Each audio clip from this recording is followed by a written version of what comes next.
ہمارے استاذ نے ایک واقعہ سنایا تھا ہمیں، کتابوں میں یہ واقعہ لکھا ہے کہ ایک طالب علم تھا، پرانے وقتوں کی بات ہے، رات کو مسجد میں چراغ لے کے مطالعہ کر رہا تھا۔ پہلے زمانے میں لائٹ وائٹ تو نہیں ہوتی تھی، گاڑیوں کے سفر نہیں تھے، اونٹوں کے سفر تھے، تو مسافر لوگ بعض دفعہ آ کے مسجدوں میں ٹھہرتے تھے۔ تو اس نے دیکھا کہ ایک جوان لڑکی ہے، پردے میں ہے لیکن خوبصورت جوان لڑکی، وہ آئی اور اس سے کہنے لگی کہ میں راستہ بھٹک گئی ہوں، مجھے ایک رات مسجد میں گزارنے دے دو۔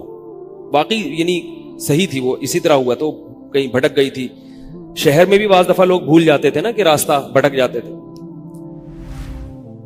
اب یہ پریشان تھا کہ میں اس کو رات کو اگر پناہ دیتا ہوں تو مجھے شیطان برگلائے گا، اور اس لڑکی کو اگر میں پناہ نہیں دیتا تو یہ کہاں جائے گی رات کو، کوئی اور اس کی عزت سے کھیلے گا۔ تو اس نے بہرحال اس کو ٹھکانہ دے دیا، اس کو کہا کہ آپ ادھر اس طرف جا کے سو جائیں۔ نتیجہ کیا نکلا ہے کہ وہ لڑکی اس کو دیکھ رہی تھی یہ کرتا کیا ہے، اس کو بھی اپنی عزت کا ڈر تھا نا کہ کہیں یہ دست درازی نہ کرے۔ تو یہ نوجوان جس چراغ میں مطالعہ کر رہا تھا، مطالعہ کرتے کرتے اس کی آگ میں اپنی انگلی لے کے جاتا اور اس کو جلاتا۔ جیسے ہی وہ جلنے لگتی تو اس انگلی کو واپس کھینچ لیتا، ایک دم تپش آگ لگتی نا، واپس کھینچتا۔ پھر تھوڑی دیر بعد یہ انگلی اس میں لے کے جاتا، پھر واپس کھینچتا۔ پوری رات یہ کرتا رہا ہے اور اپنی انگلی کو جلاتا رہا ہے۔ صبح جیسے ہی ہوئی ہے، اس نے فوراً، صبح صادق ہوئی نا فجر کی اذان کا وقت، اس نے فوراً اس لڑکی سے کہا یہاں سے چلی جاؤ، فوراً یہاں سے فوراً چلی جاؤ۔ اس نے کہا اللہ کی قسم اس وقت تک نہیں جاؤں گی جب تک تم یہ معاجرہ نہیں بتاؤ گے، یہ رات تم نے کیا ہے۔ تو کہنے لگا یہ میرا اور اللہ کا معاملہ ہے، میں تمہیں نہیں بتا سکتا۔ اس نے پھر اللہ کا واسطہ دے کے کہا، اس نے کہا میں جاؤں گی نہیں یہاں سے جب تک بتاؤ گے نہیں۔ اس نے کہا شیطان مجھے ورغلا رہا تھا کہ ایک جوان لڑکی ہے، اجنبی ہے، کوئی دیکھنے والا نہیں ہے، کوئی دیکھنے والا نہیں ہے، تو زنا کر لو اس سے، کوئی دیکھنے والا نہیں ہے۔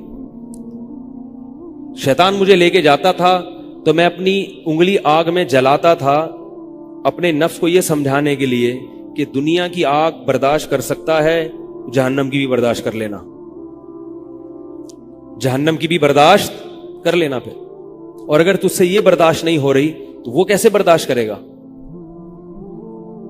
کہہ رہے جب میں آگ میں جلنے لگتا تھا نا تو میری چیخ نکلتی تھی کہ یار یہ نہیں ہو رہی تو وہ کیسے برداشت ہوگی۔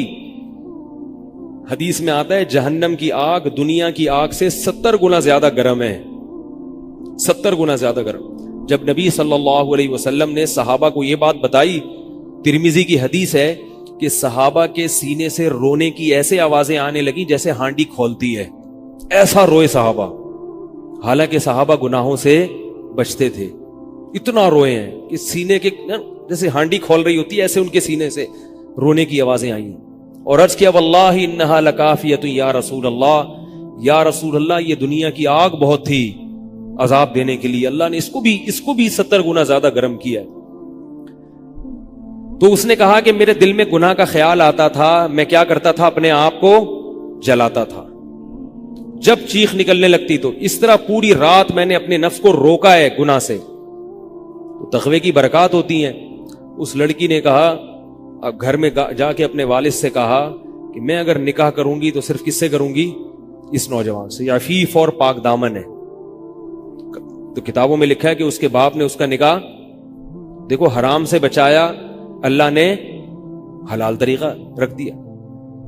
تو جو بھی زنا سے بچتا ہے نا، یاد رکھو جیسے زنا کرنے کا عذاب بہت سخت ہے، ایسے ہی کسی کو زنا کا موقع ملے اور وہ بچ نکلے اس کا ثواب بھی بہت زیادہ ہے۔